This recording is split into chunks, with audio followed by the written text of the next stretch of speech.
Hey guys, welcome back to Physics 145. We are now in chapter number 8. Okay, so chapter number 8 is about heat or thermodynamic. Okay, we just call it simply heat. Okay, so now first thing is we must reduce the confusion between that two words. Number one is temperature and the next one is the heat. So we want to differentiate that two. Okay, so the first one is the difference between temperature and the word heat. Okay, the difference between these two things. Okay, so of course we normally have a lot of confusion. Okay, when students ask, so what's the difference between temperature? So you always know this. For example, especially nowadays, because of COVID-19, whenever you want to enter a premise, okay, you are asked to take your temperature.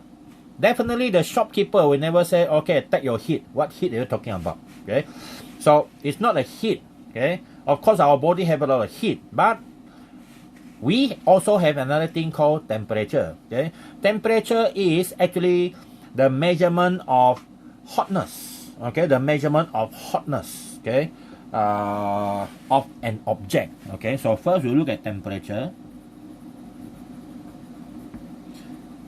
Temperature. Okay, normally the symbol we use is T, is the measurement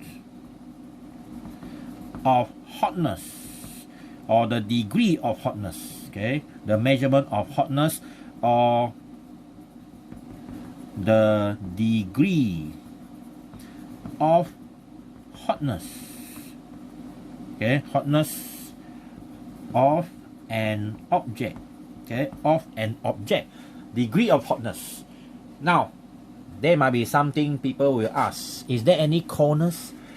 Well, actually there is no coldness existing. Okay, no coldness. I might as well answer this thing.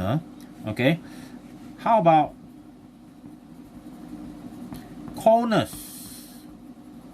Okay, how about coldness? So my answer is there is no coldness. Okay,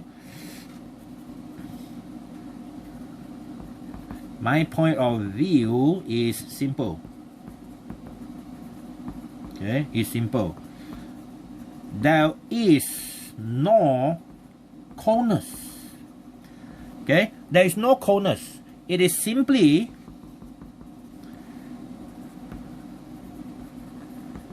the absence of heat energy. Okay, it is simply the absence of heat energy. When you don't have heat in certain area, definitely the temperature will drop. When that temperature drop, then you feel cold, and that's why we call absence of heat. But since we already get used to the word coldness and so on, so we don't argue much with the English itself. So English is something is something fantastic, because one simple word sometimes represent a lot of things. All right. So now we already answered that. So next time don't ask me, sir, how about coldness? So we don't have coldness. So coldness is simply absence of heat energy. All right. So we already answered the first question. Temperature is a measurement of hotness or the degree of hotness of an object. Okay, of an object. All right. So that is the first one. Now how about heat? Temperature, big capital letter. Okay, temperature. Now heat is different thing. Okay, heat is simply the energy. Okay, heat is simply the energy. Heat, okay, or sometimes we use Q, okay, is a type of energy. Okay, just like light energy, sound energy, nuclear energy, electric energy, and so on and so forth. Okay, including chemical energy. Now, it is a type of energy that can be used to do work. Okay, it can be used to do work. For example, heat energy can be used to heat up things, cook food, okay, warm you up and so on. These are heat, okay, this is heat. So of course, we can calculate heat. We can also measure temperature, all right? So there is a relationship between temperature and heat, of course, definitely, okay? So we will talk about that one in a subsequent part under this chapter, okay? So the next thing is we want to know what is the measurement of temperature. What unit is used to measure temperature? So now I hope you understand the difference between temperature and heat, right? Okay, so the measurement of temperature is done by a thermometer. It's by a thermometer, okay? By a thermometer. You use thermometer to measure. So there are so many types of thermometer, okay? We have a type of thermometer like clinical thermometer, okay? Clinical thermometer. This is a type that actually based on colored alcohol inside a very short tube, okay? So that one is clinical thermometer. Well, it measures only from I think 35 to about 45 like that. Because you're not going to measure your temperature up to 100 degrees Celsius, right? You're not only fever, you're already burnt out, okay? You're dead already. Clinical thermometer, well, nowadays, we don't use clinical thermometer anymore, okay? But this one is just to let you know there are this type of thermometer. And then we have lab thermometer, okay? How does lab thermometer looks like? Well, the one you use in the lab to measure the temperature of liquid and so on, the one with mercury inside, well, it's about this long, okay? It's about the length of this 30 centimeter ruler, okay? And then we have another type, which is a infrared thermometer, okay? Infrared thermometer is the one that nowadays very famous. It looks like a gun, okay? The one that point at your forehead, okay? So that one is infrared thermometer, okay? Infrared thermometer. And then other than that, we have digital thermometer. Actually nowadays everything are digital, okay? So this olden type of digital thermometer is not like the one we have nowadays. Last time the digital, it is something like simply like a very small thermometer, like a clinical thermometer, but it is digital because it is based on the changes of resistance of the semiconductor inside, and then it gives you some sort of reading, okay? So next time if I have that thermometer with me, I will show it in a video, okay? So these are type of thermometer, okay? Other than that, we also have gas thermometer. So gas thermometer is the one that is used to do calibration for the rest of the thermometer, all right? So it's so far the most accurate of the gas thermometer, but everything has its limit also. When the temperature become too low, then gas actually condensate become liquid, then we cannot use them anymore.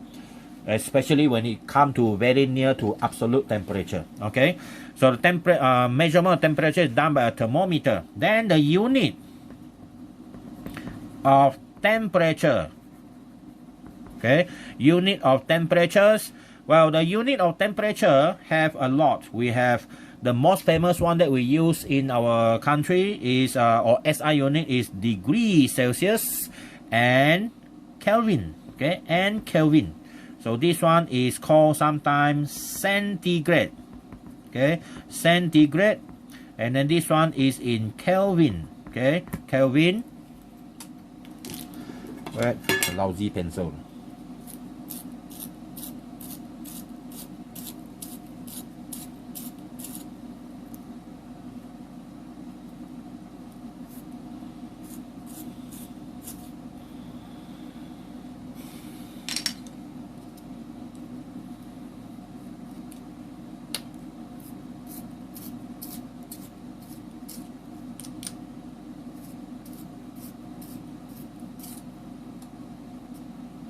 Wait for a while, my sharpener is not working.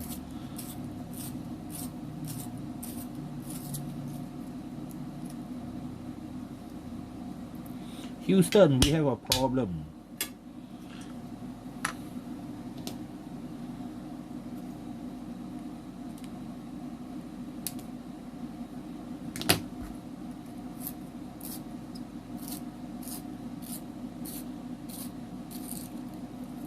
Ah.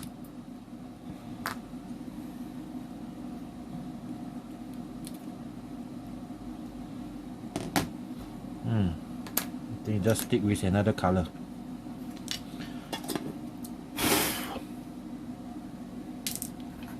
Okay, come back to the unit.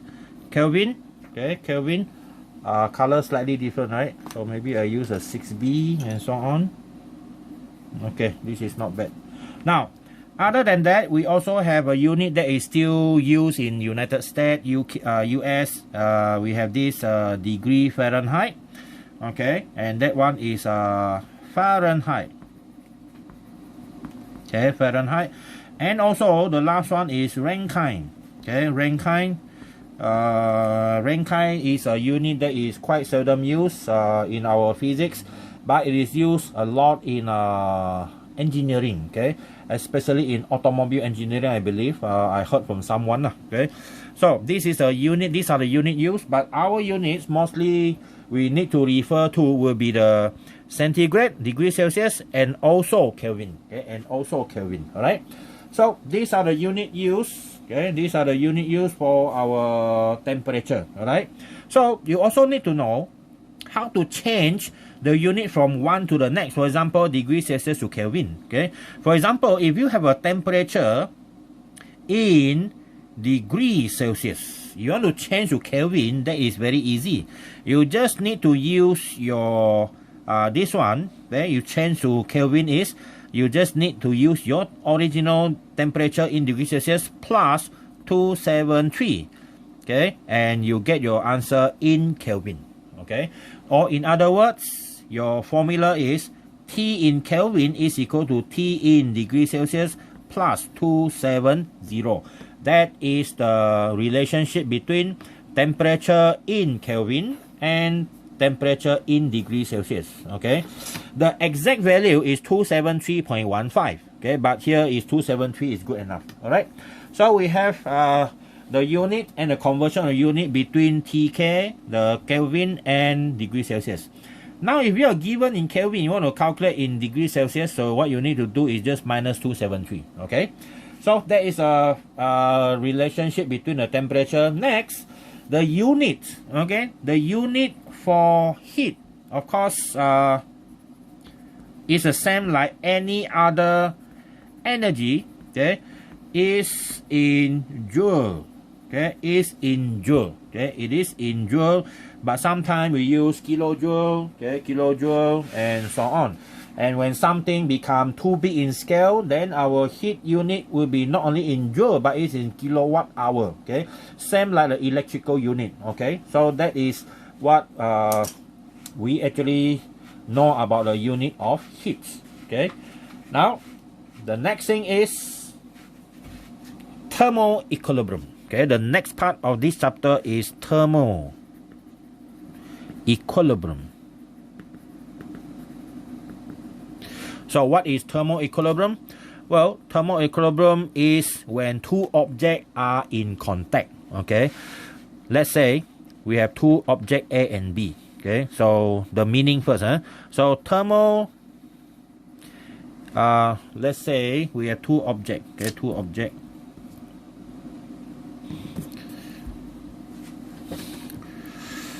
If two objects are said to be in thermal equilibrium,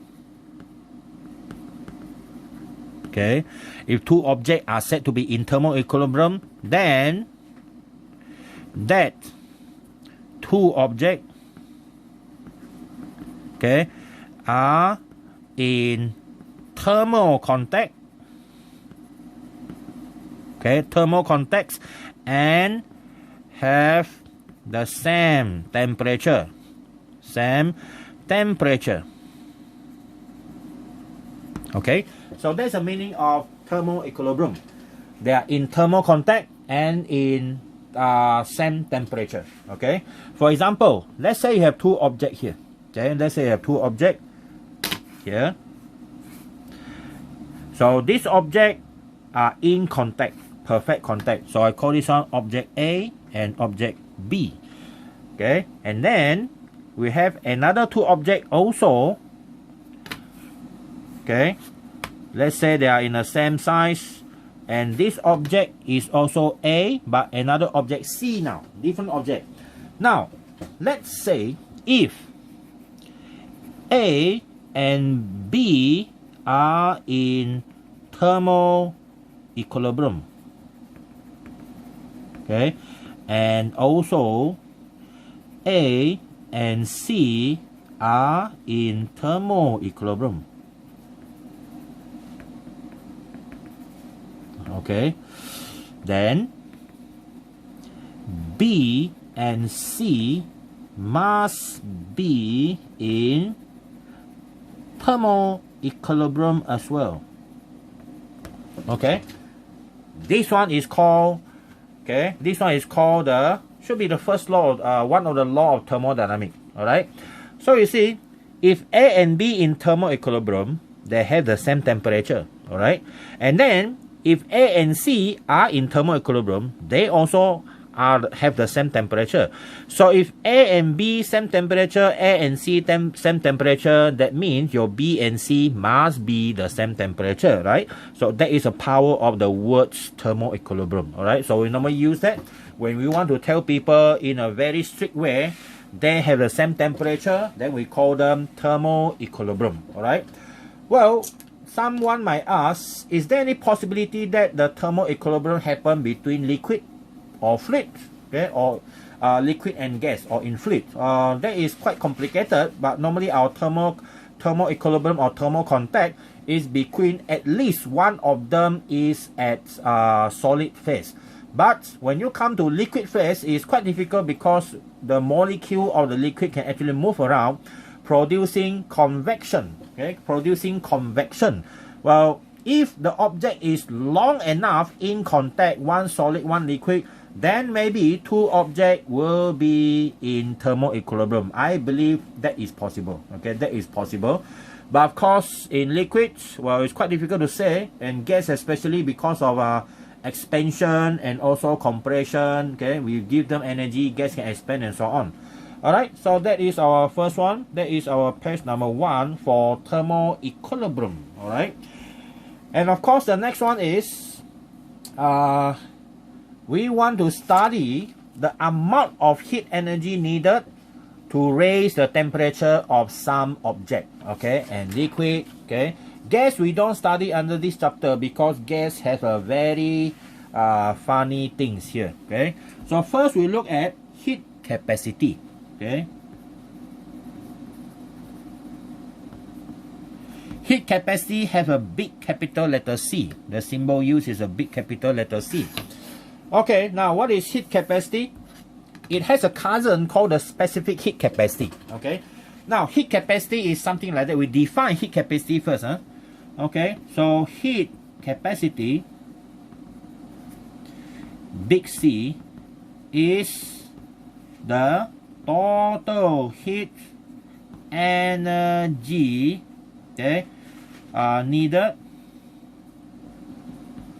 to raise the temperature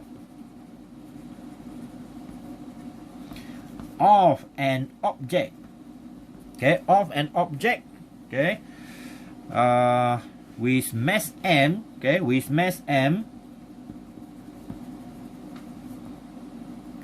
by how much? By 1 degree Celsius or 1 Kelvin. Okay, 1 degree Celsius or 1 Kelvin. That is the meaning of the heat capacity. Okay, so heat capacity is the total heat energy needed to raise the temperature of an object with mass m by 1 degree Celsius.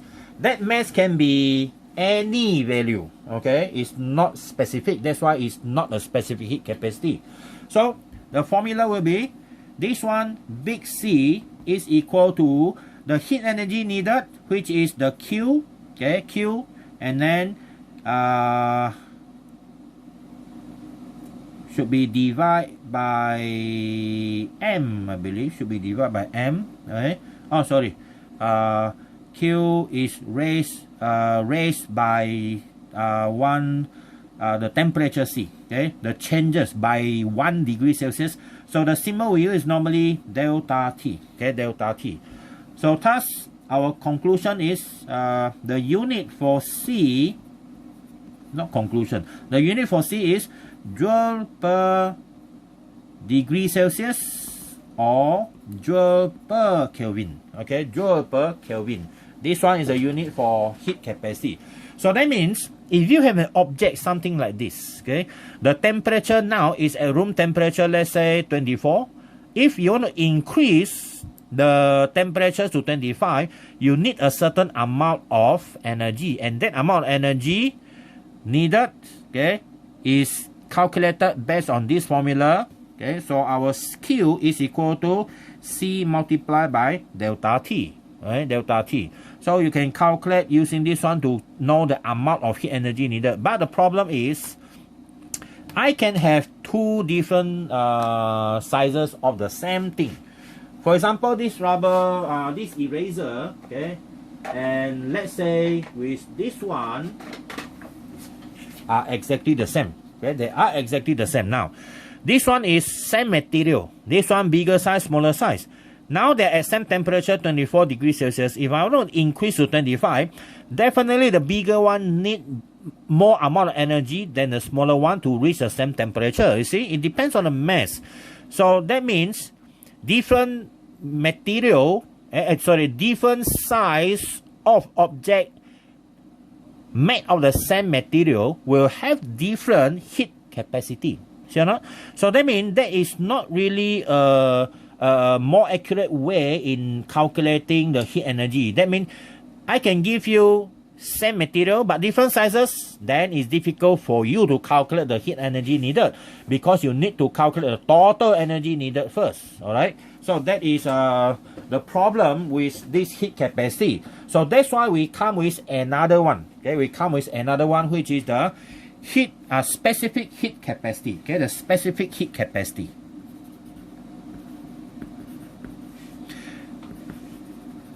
Specific heat capacity. The symbol is small c. I believe you have seen this one in your Form 4, chapter number 4. Okay, Form 4, chapter number 4. Now, specific heat capacity, we define this one first.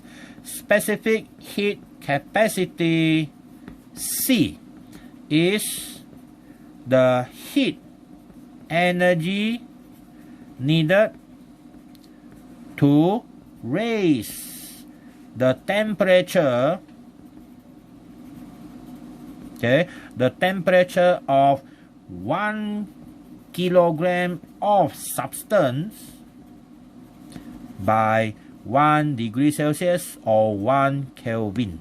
Okay, so that means your small c is equal to the Q divided by the mass, 1 kilogram, and then 1 degree Celsius. So that means your unit now by comparison is already different. Joule per kilogram per degree Celsius or joule per kilogram per Kelvin.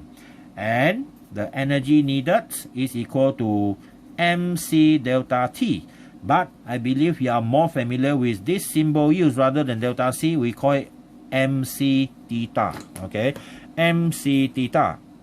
So this is the second formula we have. The first one here is Q equal to C theta. Okay, big C theta, right? So that is our first equation. First one, and this is our second one. Okay. So mc theta, our theta is the same as changes in temperature. Alright, so the changes in temperature, yeah. So that is our specific heat capacity.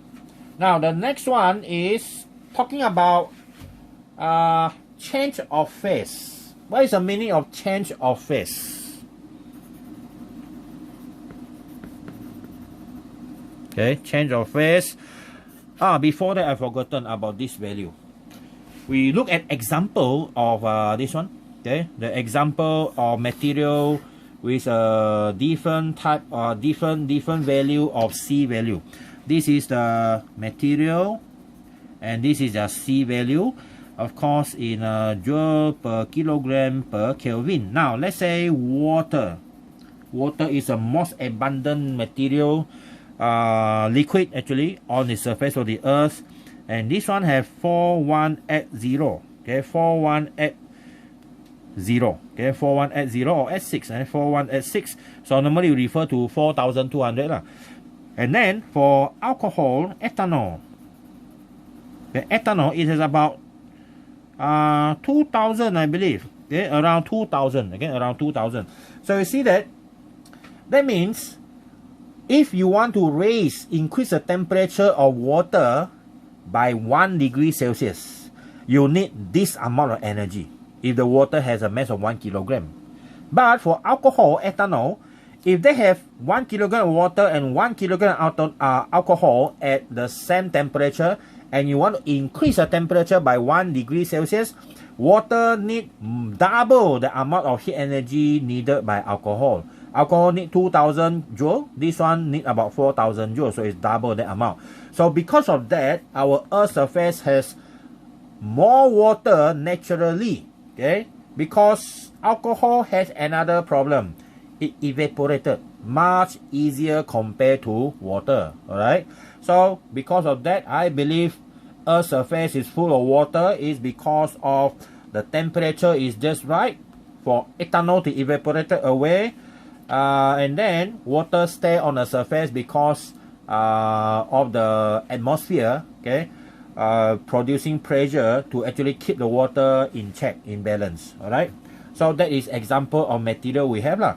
And then for some other metal, for example, let's say we choose copper, okay, copper. Now copper has a value of 385, okay, copper 385. And then for our aluminum, okay, aluminum is about 900.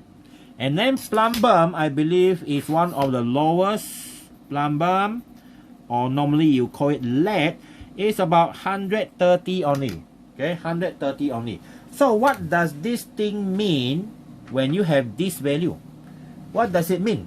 It means that the smaller the value, the easier the material conduct heat, okay, the easier the material conduct heat, okay. So that is the meaning of this number. So you see there are some other things like stainless steel has a value larger than copper. So that means stainless steel is actually not a good heat conductor, but we normally don't care, right? But why we use stainless steel? Because it don't get rusted and it is like easy to wash, okay. And then if you use copper, imagine, okay, you use copper to cook something that is actually acidic.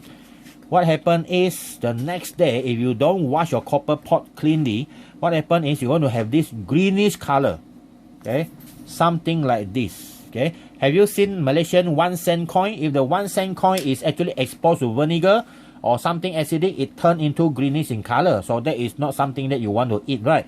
You eat it, then you become X-Men, alright? X means dead man, alright? Okay, so these are example of material that we have, right? So next one, okay, the next one is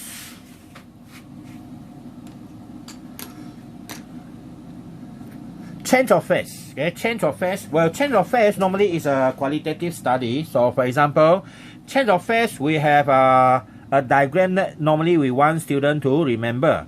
So change of phase, we start basically with solid, okay, we start with solid, and then above that is liquid, and then above that is gas, okay, above that is gas again. So we have solid go to liquid, okay, from liquid go to gas, but each of the process has a name. So this is the gas or vapor, this is the liquid, and this is a solid state, okay. The phase, this is a solid phase, this is the liquid phase, this is the gas phase, okay. They are different in phases, okay, change of phase. Now if we increase the temperature of a solid material, well, it will reach a certain point where it started to melt into liquid. So that process is called melting process. Okay, so that process here, I will call it melting. Okay, this is a melting process. Okay, and then if you keep in, after all the solid already become a liquid, and then if you keep supplying the heat energy, that liquid will again increase in temperature, and finally it will vaporize into gas slowly, okay, without changing in temperature. So this one is called boiling. Okay, boiling. Okay, it's called vaporization or boiling. Okay, but there is a one process sometime from solid it goes straight, okay, to gas. Okay, this process is quite special. For example, iodine can do that. Okay, iodine. So this process is called sublimation. Okay, sublimation. Okay, sublimation. And then the opposite process, from gas go down to liquid, this one is called condensation. Okay, condensation. And then from liquid go down to solid, well, this one is called freezing. Okay, freezing or fusion. There are some words that in physics, okay, they try to emphasize the effect. And then the same thing happen also when there are some gas can actually be under high pressure change to solid directly. So that process is called again the same, sublimation. Okay, sublimation. So remember the name of the process. So what you need to know is when, okay, when solid material increase temperature, they absorb, okay, heat energy. And when they change from solid phase to liquid phase, they also absorb heat energy, but that happen at constant temperature. You see or not? This melting process, this boiling process, condensation, freezing, all happen at constant temperature. Okay, all, number one, melting, number two, boiling, number three, condensation, okay, condensating, and number four, freezing happens. Okay, they all happen at a fixed temperature. Okay, at fixed temperature, depends on the material. Okay, depends on the material use. All right, so that is the what we call the phase change. So that means during phase change, there is no changes in temperature. They are fixed. Okay, the temperature fixed. For example, water boils at, okay, example here. Number one, water boils at 100 degrees Celsius, right? Or number two, water freezes. Okay, freezes at 0 degrees Celsius if they are pure water. Okay, if they are pure water. So you see, these are fixed. Okay, these are fixed. So that is the change of phase or phase changes. All right. So the next thing is we want to know how to calculate during this process changing. Okay, this value. Okay, this value. At a certain fixed temperature. So we go to the next one. Okay, this one is our page 1. This is 2. So now we go to page 3. Our page 3 will be talking about the something that we call latent heat. Okay, so latent heat, okay, is the heat energy needed, absorbed, or released during a phase change process. So the symbol used is L. Okay, the symbol used is L. Now, latent heat, we have two types of latent heat. Okay, two types of latent heat. But generally, we look at general first. Okay, so latent heat, L, is the energy heat. Okay, energy needed to melt, okay, to change the phase, okay, to change the phase of substance, okay, at fixed temperature.